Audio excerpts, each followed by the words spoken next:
26 atau pajak penghasilan pasal 26, di mana pajak penghasilan pasal 26 ini adalah pajak yang dikenakan atas penghasilan yang diterima atau diperoleh wajib pajak luar negeri selain bentuk usaha tetap atau BUT dari Indonesia.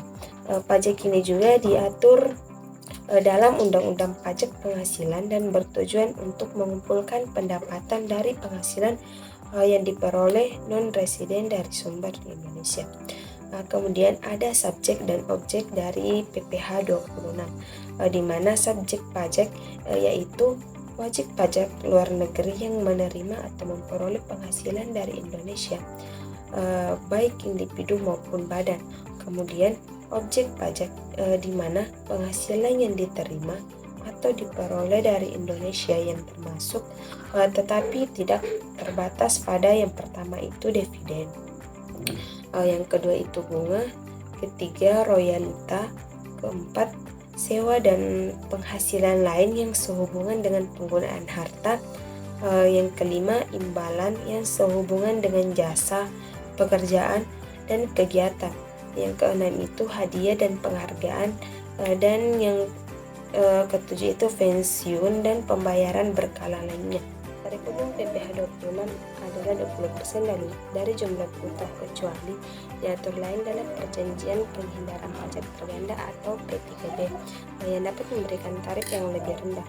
Kemudian ada perjanjian penghindaran pajak terganda atau P3B, di mana di Indonesia ini kita memiliki perjanjian dengan banyak negara untuk menghindari pajak berganda. Nah, P3B ini bisa memberikan tarif pajak yang lebih rendah atau pembebasan pajak untuk penghasilan tertentu. Kemudian wajib pajak luar negeri harus memberikan surat keterangan domisili atau SKD dari negara asalnya untuk memanfaatkan tarif yang lebih rendah ini. Kemudian ada pengecualian dan pembebasan PPh 26, di mana penghasilan tertentu dapat dikecualikan dari PPh 26 berdasarkan P3B, dan penghasilan yang diterima atau diperoleh wajib pajak luar negeri dari BUT di Indonesia tidak dikenakan PPh 26 karena sudah dikenakan pajak melalui BUT. Kemudian ada prosedur pemotongan dan pelaporan PPh 26, di mana pemotongan pajak PPh 26 ini dipotong oleh pihak yang membayar penghasilan kepada wajib pajak luar negeri. Nah, pihak ini bertindak sebagai pemotongan pajak.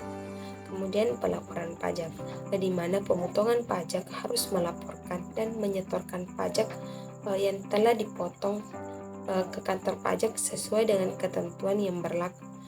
Kemudian bukti pemotongan harus diberikan kepada penerima penghasilan.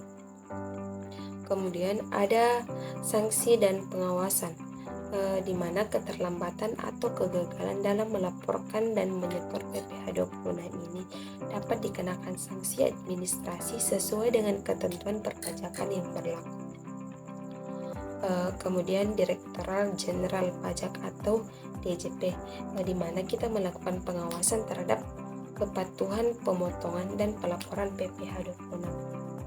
Nah, sebagai kesimpulan yang dapat saya ambil dari PPh 26 ini adalah PPh 26 ini merupakan komponen penting dalam sistem perpajakan Indonesia yang mengatur pengenaan pajak atas penghasilan yang diperoleh oleh wajib pajak luar negeri dari sumber di Indonesia, dan pemahaman yang baik mengenai subjek, objek, tarif, dan prosedur PPh 26 ini penting untuk memastikan kepatuhan dan optimalisasi kewajiban perpajakan.